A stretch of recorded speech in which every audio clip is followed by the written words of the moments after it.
What's going on, guys? How you doing? Happy Thursday. Hope everybody's doing well. I'm just going to do a very quick live video because it's a very shitty slate, and we've got only 4 games, and I think there's a really good chance that one of them doesn't play. So I'm going to share my screen really quick, and we're going to go from there.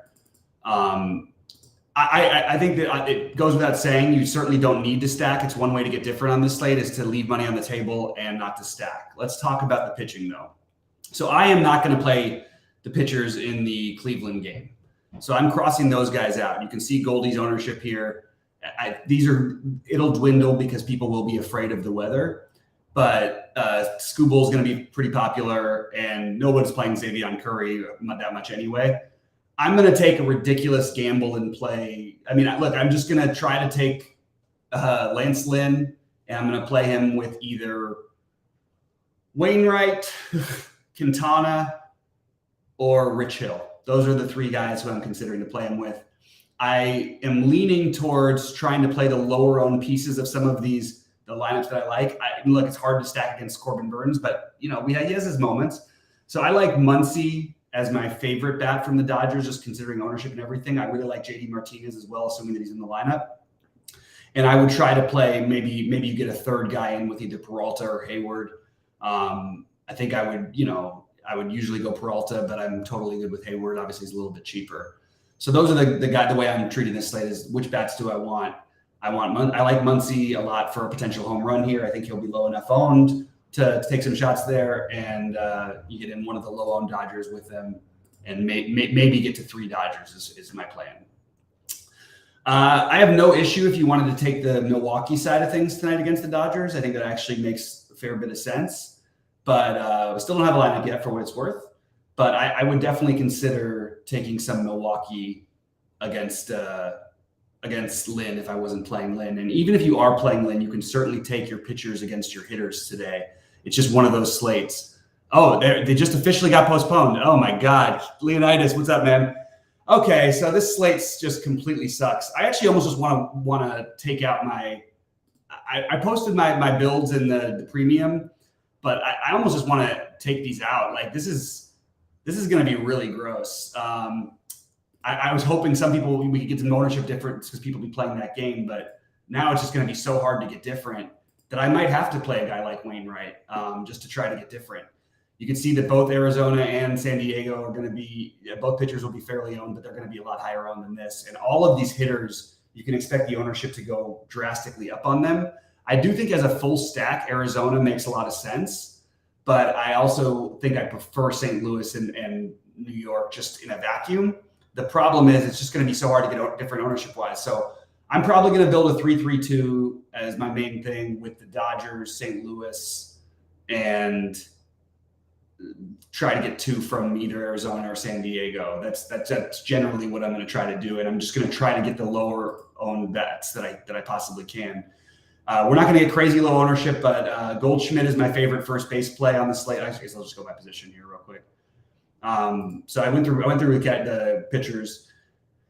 Favorite catchers for me, factoring everything in. I think I might play some Moreno just for the price discount, but I mean Contreras would be my favorite. He's the most popular. You're not going to really get any low-owned catchers today, so I think you can really use this as a position where you want to play your best bat, and I think Contreras and Alvarez are the 2 best bats. Moreno would be the one I probably end up using the most, though. First base, I'm probably not going to play Pete Alonso, which he's in a great spot. The Mets are in a great spot. They're going to be the most owned team. I am probably going to avoid it. I do think the lower ownership a little bit on Vogelbach is kind of interesting at a cheap price, but Goldschmidt is my number 1 and going to be the guy I roll out there, and probably both of my big lineups, or both of my lineups. I shouldn't even say big lineups. Second base, Mookie is my favorite, but it's hard to get up to him. If I had to pick another one after him, I kind of like the idea of a low-owned Taylor Motter to make a 3-man or a 4-man even St. Louis stack. That's the way I would go about it. So that would be my get weird a little bit play. You can also use him at third base. Not that weird of a play, obviously, but again, you're just trying to find any ownership gaps you can here on these kind of slates. Third base, obviously, these ownerships are going to change drastically. I mentioned that I like Muncy. I do think Muncy's going to be a lot more popular than he was going to be, before that game was postponed. But that is who I would be playing as my favorite. when I look at it in Muncy and Machado, if we really think Machado is going to be lower owned, I have no problem just playing Machado instead. But again, you can see how hard it is going to be to get different ownership wise. Tommy Edman, I do agree, is the best shortstop option, but because of the ownership, I think Willy Adames is my favorite pivot, or Xander Bogaerts. Those would be the two guys I would play if I wasn't playing Tommy Edman. Outfield, I like, again, Mookie, second base and outfield eligible. I understand the chalk for Tyler O'Neill and all these guys, but let's go by value here for some of the value plays. I think Stewart would be my favorite of the value plays. And I think that Stewart, and even though he's been horrible, Kyle Lewis, those would be probably my favorite two values. And in terms of the guys who I actually want to get in here, I mentioned the Hayward or Peralta at low ownership. Again, it's going to be higher than this, but it's still going to be low enough to where I think that playing any one of the three Dodger outfielders or four Dodger outfielders not named Mookie, you're going to get low enough ownership to where it's worth taking that gamble. So I totally support doing that. I also think that in terms of Arizona, San Diego, I want to play at least a couple bats, at least one bat against Gallen. And my favorite is Tatis. He's obviously going to have some ownership. He's really expensive, but I think he's the best bat on the slate for this particular slate.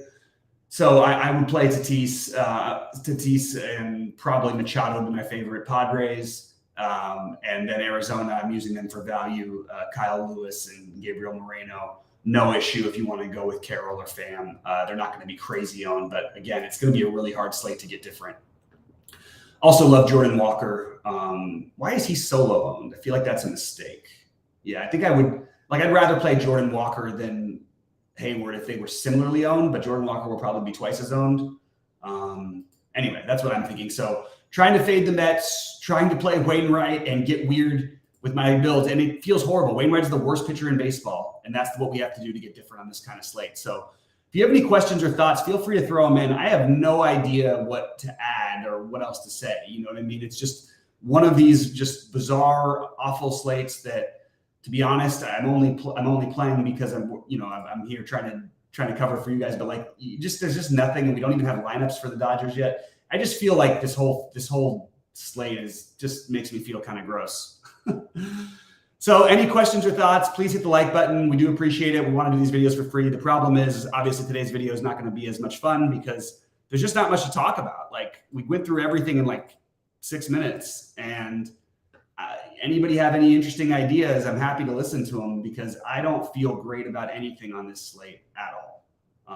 And I don't think anyone should feel overly comfortable with anything they do, because it's just a really tough slate. So anyway, maybe playing some more Milwaukee would be one thing you could do because of the ownership of Lance Lynn. I guess that's the one other thing that I didn't really do in my builds, but I think that I would be open to. All right, guys, let me know if you have any questions or thoughts. I'm going to get out of here if everything dries up, because there's just really not much to go through on this awful slate. We've got a full one tomorrow. We'll be back at it and for some real stuff. But for right now, this is just kind of tough, to be honest with you. So any other questions or thoughts, I'm in. But don't really know what else to talk about on my end, because I'll give I'll just do this really quick. And this is what I'm doing as of right now. Again, I'm going to take that off because I don't want to have everybody freak out, but that's my actual builds. I did put them in the premium channel for those of you who are premium subscribers. And yeah, and now there's my million emails on Yahoo, which is, I only have a Yahoo account for having a secondary account. So anyway, all right, guys, it seems like everything's drying up. Any questions or anything, please hit us up in the Discord. I don't know what the hell that means, Slick. This is one of those things in baseball. If you get frustrated, if you think the Dodgers aren't a profitable team to bet on, like, I don't know what to tell you. They're the second highest scoring team in baseball. I don't know what the hell that means. Like, they have a couple bad, nobody's going to win every night. The Braves scored 2 runs last night, right? Come on. Good luck. Thanks. Of course, Leonidas, good luck to you tonight. Hopefully, just come a half a point better or whatever it is to get there. Another shout out to Scott McCarty for crushing lately. Great stuff by him. And I'm also a little bit annoyed that I got point corrected hours after the slate last night, and I don't know what the hell happened.